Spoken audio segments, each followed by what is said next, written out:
नमस्कार दोस्तों, राधे राधे, हरे कृष्णा। चीकोज रेसिपीज में एक बार फिर से आज आपका स्वागत है। तो आज मैं आपको सुनाऊंगी दुर्गा सप्तशती का 5वां अध्याय। तो हर बार की तरह अध्याय शुरू करने से पहले थोड़ा माता रानी का जो मंत्र है उसका उच्चारण कर लेते हैं। सर्व मंगल मांगल्ये शिवे सर्वाधि साधिके शरण्य त्र्यंबके गौरी नारायणी नमोस्तुते। या देवी सर्वभूतेषु विद्यारूपेण संस्थिता नमस्तस्यै नमस्तस्यै नमस्तस्यै नमो नमः।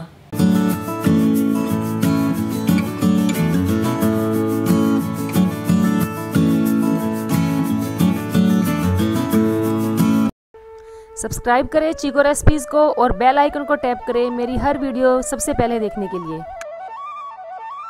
तो चलिए सुनाती हूँ आज आपको 5वां अध्याय। तो जो 5वां अध्याय है ये थोड़ा बड़ा है तो थोड़ा इसमें लगेगा टाइम। 5वें अध्याय में है देवताओं द्वारा देवी की स्तुति करना। महर्षि मेधा ने कहा, पूर्व काल में शुंभ निशुंभ नामक असुरों ने अपने बल के मद से इंद्र का त्रिलोकी का राज्य और यज्ञों के भाग छीन लिए और वह दोनों इसी प्रकार सूर्य, चंद्रमा, धर्मराज और वरुण के अधिकार भी छीन कर स्वयं ही उनका उपयोग करने लगे। वायु और अग्नि का कार्य भी वही करने लगे और इसके पश्चात उन्होंने जिन देवताओं का राज्य छीना था उनको अपने अपने स्थान से निकाल दिया।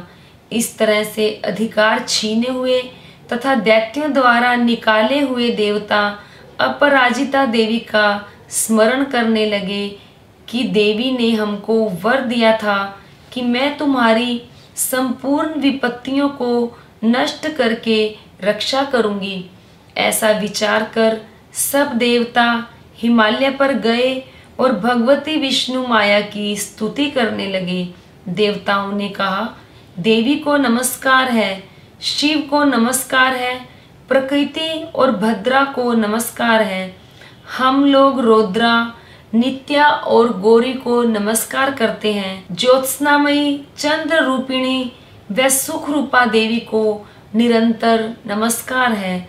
शरणागतों का कल्याण करने वाली वृद्धि और सिद्धि रूपा देवी को हम बार बार नमस्कार करते हैं। और नैनृति, राजाओं की लक्ष्मी तथा सर्वाणी को नमस्कार है। दुर्गा को, दुर्ग स्थलों को पार करने वाली दुर्गपारा को, सारा, सर्वकारिणी, ख्याति कृष्ण और धूम्र देवी को नमस्कार है। अत्यंत सौम्य तथा अत्यंत रौद्र रूपा को हम नमस्कार करते हैं। हमें तुम्हारा बारंबार प्रणाम है। जगत की आधार भूतकृति देवी को बार बार नमस्कार करते हैं। जिस देवी को प्राणी मात्र विष्णु माया कहते हैं उसको नमस्कार है, उसको नमस्कार है, उसको नमस्कार है। जो देवी संपूर्ण प्राणियों में चेतना कहलाती है उसको नमस्कार है, उसको नमस्कार है, उसको नमस्कार है। जो देवी संपूर्ण प्राणियों में बुद्धि रूप से स्थित है उसको नमस्कार है, उसको नमस्कार है, उसको नमस्कार है। जो देवी सब प्राणियों में निद्रा रूप से विराजमान है उसको नमस्कार है, उसको नमस्कार है, उसको नमस्कार है। जो देवी संपूर्ण प्राणियों में क्षुधा रूप से विराजमान है उसको नमस्कार है, उसको नमस्कार है, उसको नमस्कार है। जो देवी संपूर्ण प्राणियों में छाया रूप से स्थित है उसको नमस्कार है। जो देवी सब प्राणियों में शक्ति रूप से स्थित है उसको नमस्कार है। जो देवी संपूर्ण प्राणियों में तृष्णा रूप से स्थित है उसको नमस्कार है। जो देवी सब प्राणियों में शांति रूप से स्थित है उसको नमस्कार है। जो देवी सब प्राणियों में जाति रूप से स्थित है उसको नमस्कार है। जो देवी सब प्राणियों में लज्जा रूप से स्थित है उसको नमस्कार है। जो देवी सब प्राणियों में शांति रूप से स्थित है उसको नमस्कार है। जो देवी संपूर्ण प्राणियों में श्रद्धा रूप से स्थित है उसको नमस्कार है। जो देवी संपूर्ण प्राणियों में कांति रूप से स्थित है उसको नमस्कार है। जो देवी संपूर्ण प्राणियों में लक्ष्मी रूप से स्थित है उसको नमस्कार है। जो देवी संपूर्ण प्राणियों में समृद्धि रूप से विराजमान है उसको नमस्कार है। जो देवी सब प्राणियों में दया रूप से विराजमान है उसको नमस्कार है। जो देवी संपूर्ण प्राणियों में तुष्टि रूप से विराजमान है उसको नमस्कार है। जो देवी संपूर्ण प्राणियों में मातृ रूप से स्थित है उसको नमस्कार है। जो देवी संपूर्ण प्राणियों में भ्रांति रूप से स्थित है उसको नमस्कार है। जो देवी संपूर्ण प्राणियों में नित्य व्याप्त रहती है उसको नमस्कार है। जो देवी चैतन्य रूप से इस संपूर्ण संसार को व्याप्त करके स्थित है उसको नमस्कार है। पूर्व काल में देवताओं ने अपने अभीष्ट फल पाने के लिए जिसकी स्तुति की है और देवराज इंद्र ने बहुत दिनों तक जिसका सेवन किया है वह कल्याण की साधना भूता ईश्वरी हमारा कल्याण और मंगल करे तथा सारी विपत्तियों को नष्ट कर डाले। असुरों के सताए हुए हम संपूर्ण देवता उस परमेश्वरी को इस समय नमस्कार करते हैं तथा जो भक्ति पूर्वक स्मरण की जाने पर तुरंत ही सब विपत्तियों को नष्ट कर देती है वह जगदम्बा इस समय भी हमारा मंगल करके हमारी समस्त विपत्तियों को दूर करे। महर्षि मेधा ने कहा, हे राजन, इस प्रकार जब देवता स्तुति कर रहे थे तो उसी समय पार्वती देवी गंगा में स्नान करने के लिए आई तथा उनके शरीर से प्रकट होकर शिवा देवी बोली, शुंभ दैत्य के द्वारा स्वर्ग से निकले हुए और निशुंभ से हारे हुए यह देवता मेरी ही स्तुति कर रहे हैं। पार्वती के शरीर से अंबिका निकली थी, इसीलिए उसको संपूर्ण लोक में कौशिकी कहते हैं। कौशिकी के प्रकट होने के पश्चात पार्वती देवी के शरीर का रंग काला हो गया और वह हिमालय पर रहने वाली कालिका देवी के नाम से प्रसिद्ध हुई। फिर शुंभ और निशुंभ के दूत चंडमुंड वहां आए और उन्होंने परम मनोहर रूप वाली अंबिका देवी को देखा। फिर वह शुंभ के पास जाकर बोले, महाराज, एक अत्यंत सुंदर स्त्री हिमालय को प्रकाशित कर रही है। वैसा रंग रूप आज तक हमने किसी स्त्री में नहीं देखा है। हे असुरेश्वर, आप यह पता लगाएं कि वह कौन है और उसको ग्रहण कर लें। वह स्त्रियों में रतन है। वह अपनी कांति से दशों दिशाओं को प्रकाशित करती हुई वहाँ स्थित है, इसलिए आपका उसको देखना उचित है। हे प्रभु, तीनों लोकों के हाथी, घोड़े और मणि इत्यादि जितने रत्न हैं वह सब इस समय आपके घर में शोभायमान है। हाथियों में रत्न रूप ऐरावत हाथी और उच्चैश्रवा नामक घोड़ा तो आप इंद्र से ले आए हैं। हंसों द्वारा जुता हुआ विमान जो कि ब्रह्मा जी के पास था अब आपके पास है, और यह महापद्म नामक खजाना आपने कुबेर से छीना है। समुद्र ने आपको सदा खिले हुए फूलों की मृत्यु से उत्क्रांतिदा नामक शक्ति भी आपसे छीन ली है, और वरुण का पाश भी आपके भ्राता निशुंभ के पास ही है। समुद्र में पैदा होने वाले सब प्रकार के रत्न भी आपके भ्राता निशुंभ के अधिकार में है। जो अग्नि में ना जल सके ऐसे 2 वस्त्र भी अग्निदेव ने आपको दिए हैं।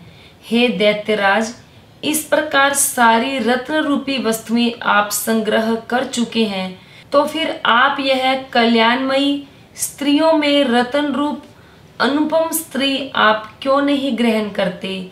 महर्षि मेधा बोले, चंडमुंड का यह वचन सुनकर शुंभ ने विचारा कि सुग्रीव को अपना दूत बनाकर देवी के पास भेजा जाए। प्रथम उसको सब कुछ समझा दिया और कहा कि वहाँ जाकर तुम उसको अच्छी तरह से समझाना और ऐसा उपाय करना जिससे वह प्रसन्न होकर तुरंत मेरे पास चली आए। भली प्रकार समझा कर आना। दूत सुग्रीव पर्वत के उस रमणीय भाग में पहुंचा जहां देवी रहती थी। दूत ने कहा, हे देवी, दैत्यों का राजा शुंभ जो इस समय तीनों लोकों का स्वामी है, मैं उसका दूत हूँ और यहाँ तुम्हारे पास आया हूँ।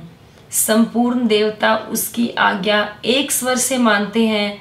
अब जो कुछ उसने कहला भेजा है वह सुनो।